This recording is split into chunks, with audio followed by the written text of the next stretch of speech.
¿Cuál es nuestra parte como cristianos en la santificación? En primer lugar, tenemos que tener fe en la expiación. Como creyentes, tenemos que tener fe, o como cristianos tenemos que tener fe, o debemos de tener fe en la expiación.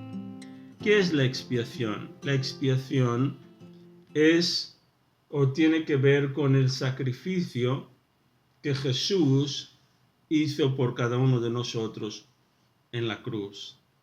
Amén. Cuando nosotros creemos en la obra de Cristo en la cruz, entonces estamos colaborando o estamos participando en nuestra santificación. Sabemos que fuimos santificados por la gracia de Dios, o sea, fuimos salvados, ¿vale? Y al ser salvos, fuimos santificados por Él. Por ejemplo, Pablo, o el apóstol Pablo, él enseñaba o predicaba bastante acerca de la salvación por la gracia. Pero para los judíos, la gracia en sí no era suficiente. Ellos entendían que si nosotros fuimos salvos por la gracia, esto significaba que entonces no teníamos parte ninguna, o sea, no tendríamos que hacer nada, ¿vale? De alguna manera podíamos seguir viviendo en pecado para que esta gracia pudiera abundar cada vez más. Porque los judíos entendían que la salvación es por las obras, que ellos tenían que hacer algo para ser salvos. Implicaba ellos tener que hacer sacrificios, etc. Ellos creían que a través de la ley ellos podían ser salvos, ¿vale? La ley apenas servía para recordarles o recordarnos que éramos seres pecadores. Pero a través de la gracia y por la fe vino la salvación a través de nuestro Señor Jesucristo.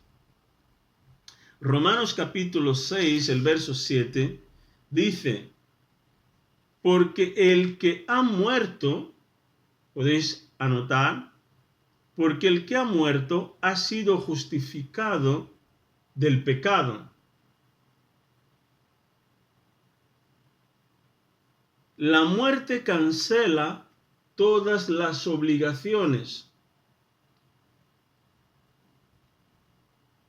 La muerte cancela todas las obligaciones y rompe todos los lazos. Por medio de la unión con Cristo, el cristiano murió a la vida antigua y las cadenas del pecado fueron rotas. Pablo estaba diciendo que así como Cristo murió, nosotros morimos con Él. O sea que el pecado ya no tiene poder sobre nosotros, porque hemos muerto para la vida vieja y al Cristo resucitar, nosotros hemos resucitado con Él. Amén. Para una vida completamente nueva. Significa que el pecado ya no tiene poder sobre nosotros. Ya no estamos conectados a la vieja vida. Amén. Ya no vivimos bajo el poder del pecado. La segunda cosa que le corresponde al cristiano es cooperar con el Espíritu o con el Espíritu Santo. El crecimiento en santidad en nuestras vidas pasa por entender, tener un entendimiento real y ser conscientes de que nosotros fuimos libres del pecado. ¿Y quién nos da esa certeza, esa seguridad? Es el Espíritu Santo. Tenemos que cooperar con Él, en el sentido en que Él nos guiará a toda la verdad. Él nos convencerá de todo el pecado. Yo recomiendo que leamos, si estáis tomando nota, podéis tomar nota, Romanos capítulo 6, leer todo el capítulo de Romanos 6, porque nos habla acerca de la victoria que tenemos sobre el pecado. Que tenemos victoria sobre el pecado a través de la fe. O sea que el pecado ya no tiene poder. Perdón, pastor. Sí. Romanos 6 hasta cuánto. Todo el capítulo. Amén. Todo el capítulo de Romanos 6. El otro capítulo que también podemos leer, ¿vale? Que también recomiendo, es Romanos el capítulo 8. Todo el capítulo 8 de Romanos. Él nos presenta al Espíritu Santo como un nuevo aliado en esta batalla contra el pecado. Pablo nos demuestra la importancia de la ley para salvar y santificar, pero no es porque la ley en sí misma sea buena, sino que a través de la ley nos muestra que somos pecadores, ¿vale? O les mostraba a los israelitas que ellos eran pecadores, pero la ley era una forma, o sea, de alguna manera era un maestro que les ayudaba a apartarse del pecado. O la ley era un tutor, ¿vale? Que les ayudaba a apartarse del pecado.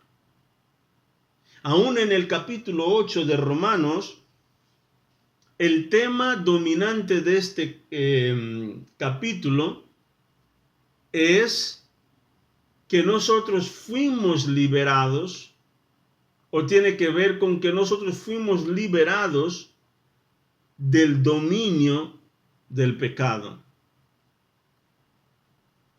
por el poder del Espíritu Santo.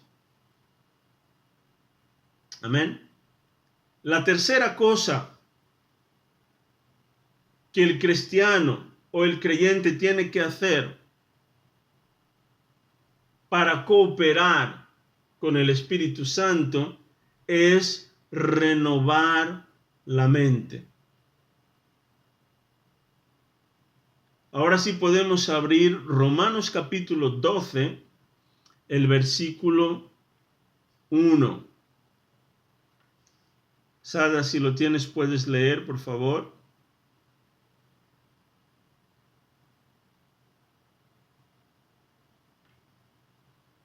Romanos 12,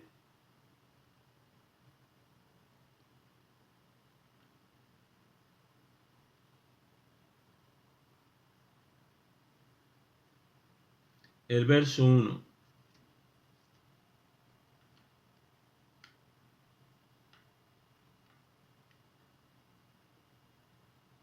Buenas tardes. Hola, buenas. Dice, por lo tanto, amados hermanos, les ruego que entreguen su cuerpo a Dios por todo lo que Él ha hecho a favor de ustedes. Que sea un sacrificio vivo y santo, la clase de sacrificio que a Él le agrada. Esa es la verdadera forma de adorarlo. Amén. Amén. Entonces es importante que como creyentes nosotros presentemos nuestros cuerpos en sacrificio vivo. ¿Qué significa eso? Que a través de nuestro cuerpo nosotros adoramos al Señor nuestro Dios. La Biblia dice que nosotros somos templo del Espíritu Santo. Amén. Entonces nuestro cuerpo, es por medio de nuestro cuerpo que nosotros tenemos comunión con Él. Es nuestra forma de adoración. Por eso presentemos nuestro cuerpo en sacrificio vivo.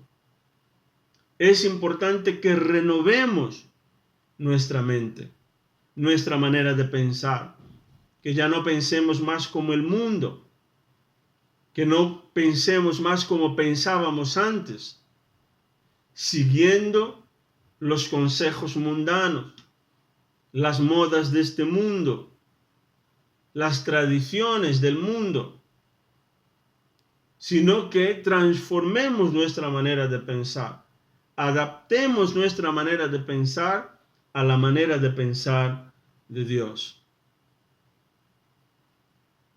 Que tomemos en serio los consejos de Dios, la palabra de Dios, sus enseñanzas.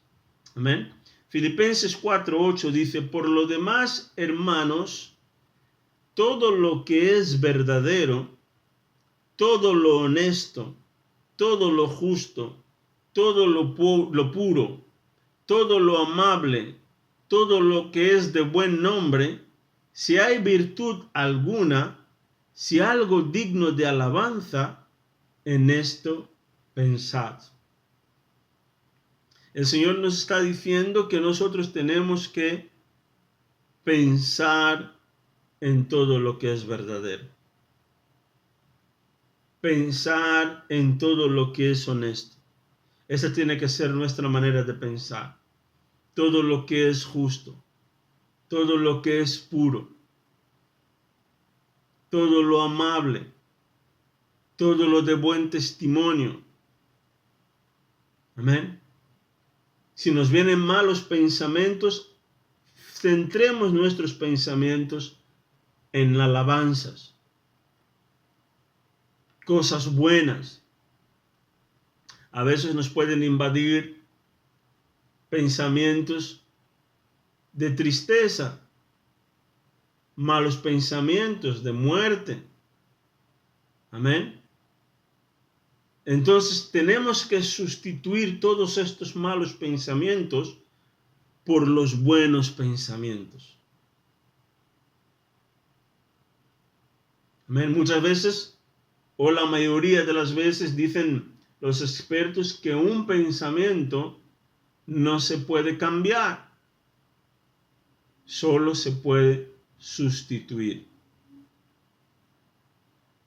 De ahí la importancia de escuchar cosas buenas, de leer cosas buenas,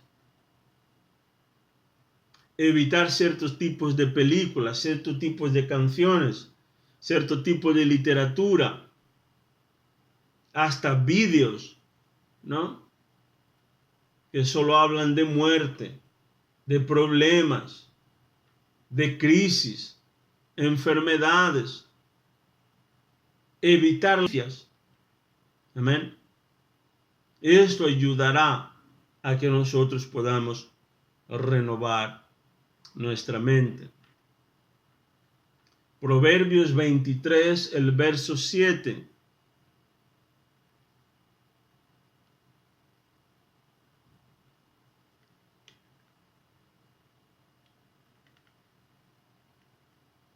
Proverbios capítulo 23, el verso 7 dice: están siempre pensando cuánto cuesta. Come y bebe, te invitan, pero no lo dicen con sinceridad. Está hablando de la forma en cómo pensamos. Dice, conforme pensamos en nuestro corazón, así somos. Amén. Tenemos que identificar a una persona por la forma en cómo ella piensa. Conforme pensamos, así hablaremos.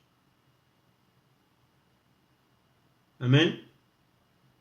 A veces escuchamos ciertas personas hablar, ¿no? Decir ciertas cosas.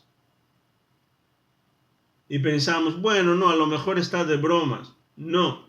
Cuando escuches a una persona diciendo algo, créetelo. Amén. Porque la Biblia dice, tal y como piensa una persona, así es ella.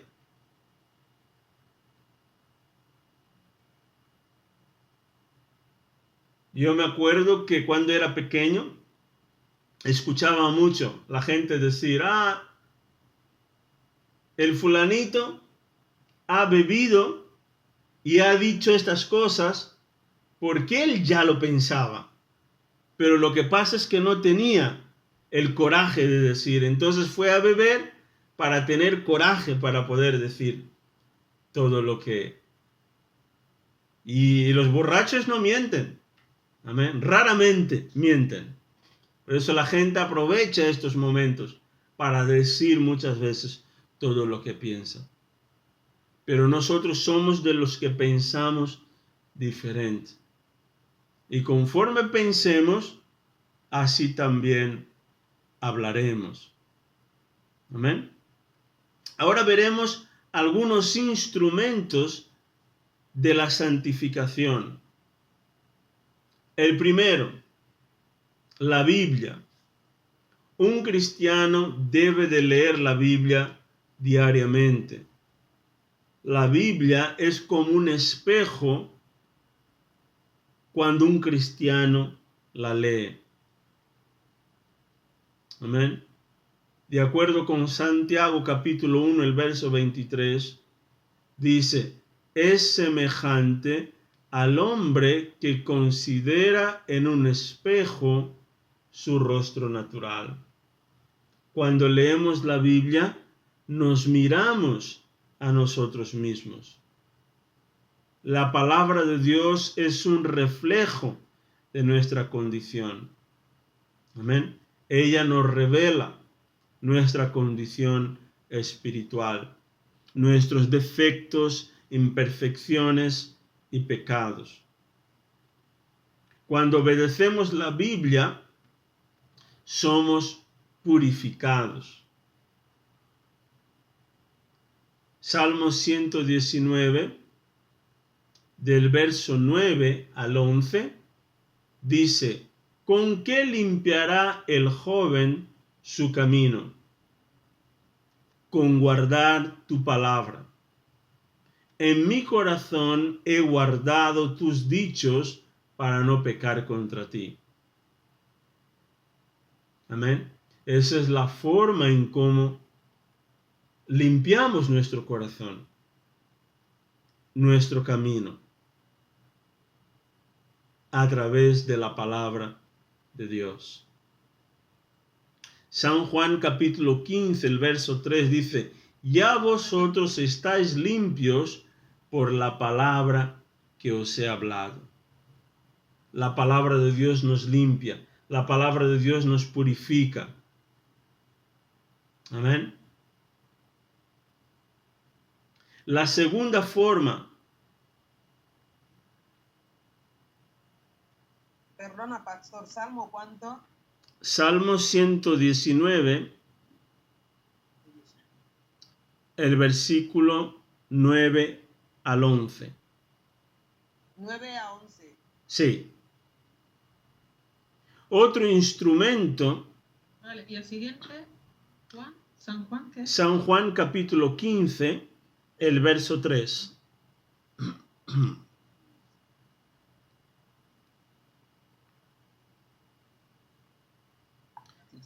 El segundo instrumento que Dios usa para santificarnos es la corrección. Muchas veces Dios castiga y corrige a su siervo por causa del pecado. Hay personas que no les gusta usar esta expresión, ¿no? A veces hasta dicen, no, Dios no castiga, porque Dios es bueno, Dios es amor. Claro que Dios es amor. Sí, Dios castiga. Un padre o una madre cuando castiga a su hijo, le castiga no para matarle, no porque le odia, sino que le castiga porque le ama, para corregirle. Amén. Y es una forma que Dios usa, ¿no?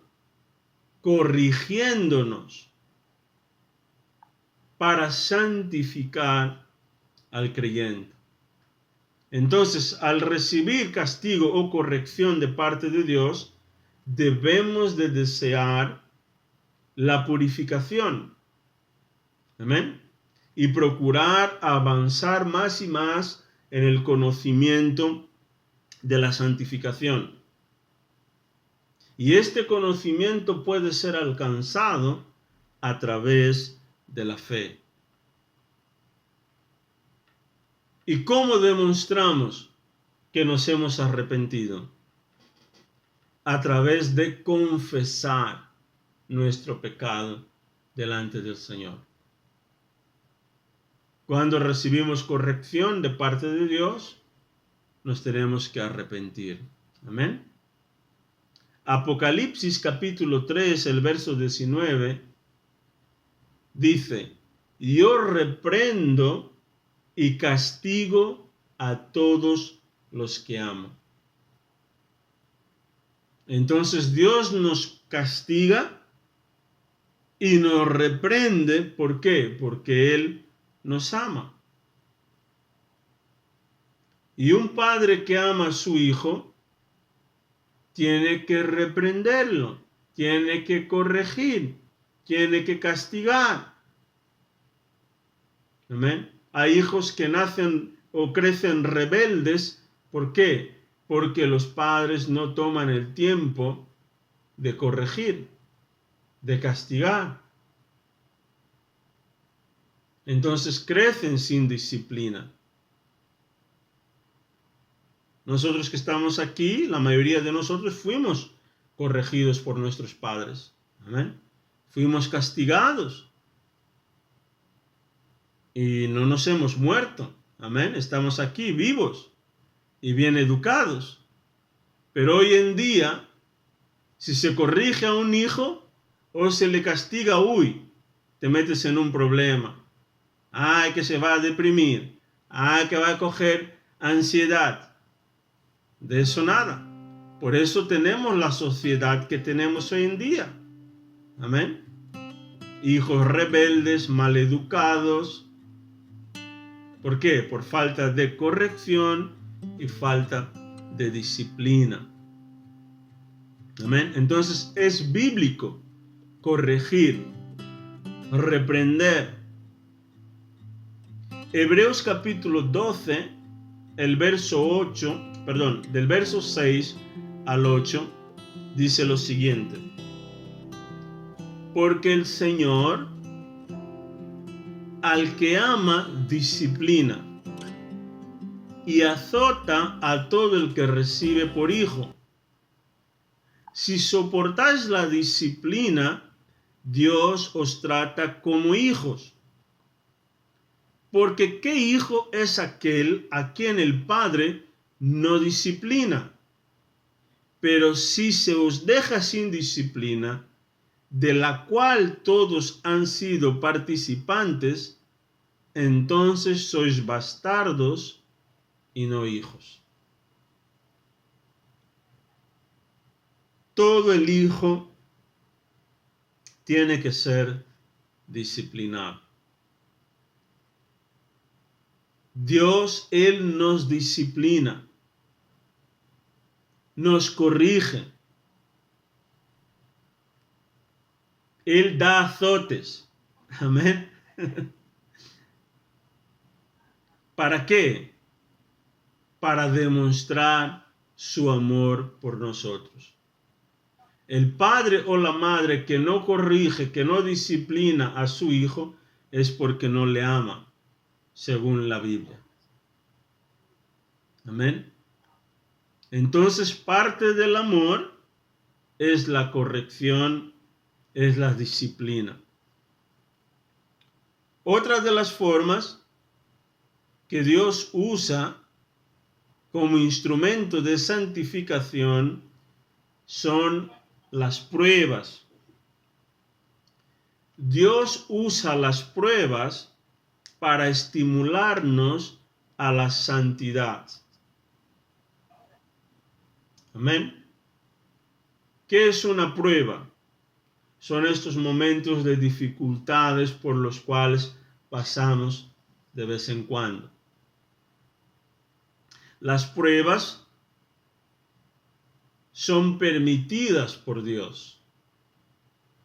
Todo hijo de Dios pasará por momentos de prueba. Cuando Dios muchas veces permite que pases por pruebas, no significa que Dios no te ama. No significa que Dios te ha abandonado. No significa que ya no eres hija de Dios o hijo de Dios. No significa muchas veces que estés en pecado.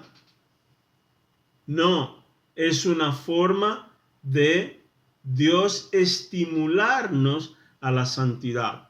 O sea, acercarnos cada vez más y más a Él. Apartarnos del mundo para acercarnos a Él. Amén. Primera San Pedro capítulo 1 del verso 6 hasta el 7 dice: en lo cual vosotros os alegráis, aunque ahora por un poco de tiempo, si es necesario, tengáis que ser afligidos en diversas pruebas, para que sometida a prueba vuestra fe, mucho más preciosa que el oro, el cual, aunque perecedero, se prueba con fuego, se halla en alabanza, gloria y honra cuando sea manifestado Jesucristo. En pocas palabras, ¿qué es lo que el apóstol Pablo está diciendo? Que nosotros, mientras estemos aquí en este mundo, habrá momentos en que pasaremos por aflicciones, pasaremos por pruebas. Amén. ¿Para qué?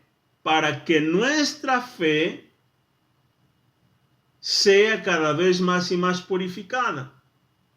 Dice que el oro, que es tan precioso, es un metal tan precioso, es purificado cuando pasa por el fuego. Dice que nuestra fe también será probada, si es pura, si es verdadera, cuando pasemos por una prueba. Es en medio de la prueba y de la dificultad que veremos en quién realmente confiamos. Si confiamos en Dios o confiamos en nuestras propias fuerzas. Amén. Dice que cuando Jesucristo se manifieste y nuestra fe haya permanecido, entonces dice que Él será glorificado. Que seremos motivo de alabanza delante del Señor. Amén. Entonces, tanto la corrección como la prueba tienen el mismo propósito, que es separarnos del mal y llevarnos más cerca de Dios. Ahora bien, hay que hacer una diferencia. Una cosa son las tentaciones y otra cosa son las pruebas. ¿Vale? Una tentación es creada por el diablo. Es una oportunidad disfrazada de algo bueno, de algo placentero, que el diablo pone en nuestro camino. ¿Para qué? Para que caigamos en pecado. Eso es una tentación. Ahora, una prueba es un momento de dificultad ¿vale? O son momentos de dificultad que Dios permite que el creyente pase. ¿Para qué? Para perfeccionar nuestra fe, para purificar nuestra vida.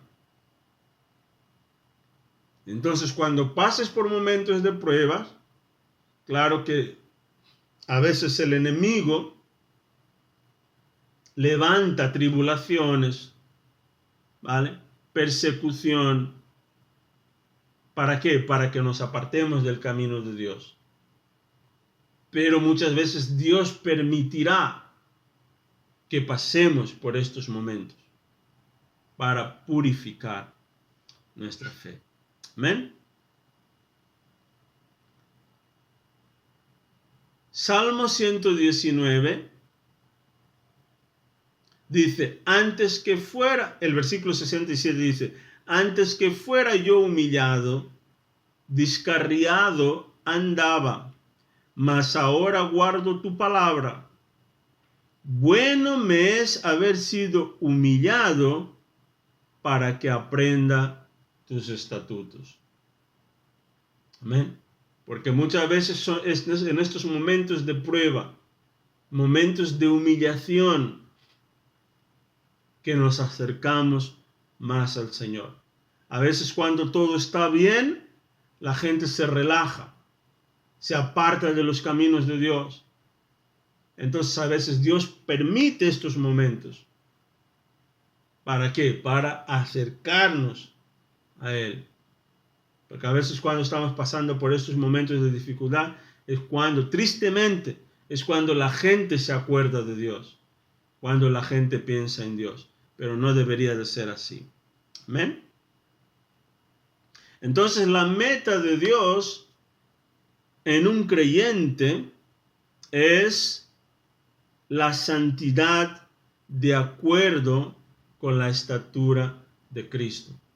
Dios quiere que cada uno de nosotros llegue a ser como Cristo lo era.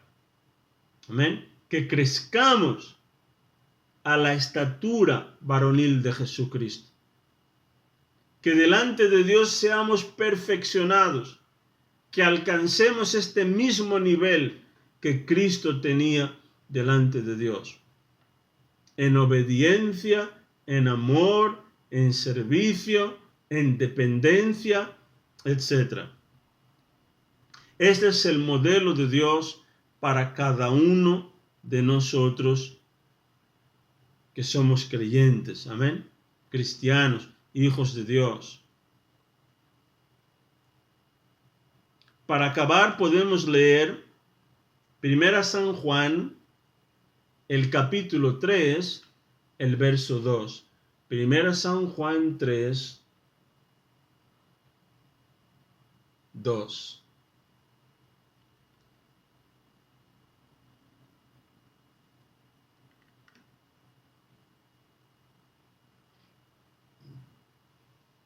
Dice así, queridos amigos, ya somos hijos de Dios, pero Él todavía no nos ha mostrado lo que seremos cuando Cristo venga.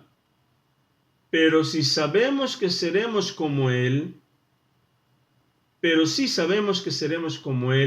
porque lo veremos tal como Él es.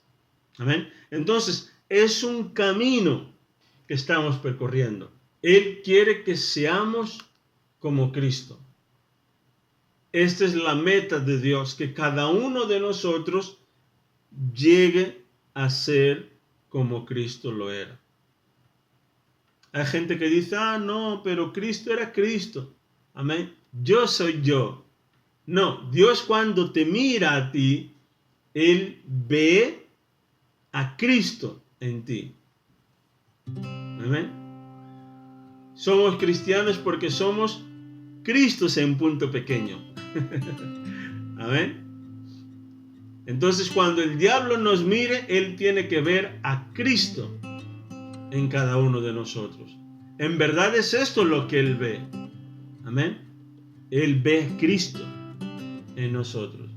Solo que muchas veces nosotros nos olvidamos de este promenor. Amén. Aleluya. Gloria a Dios. Amén. Amén. Este es el mensaje de hoy.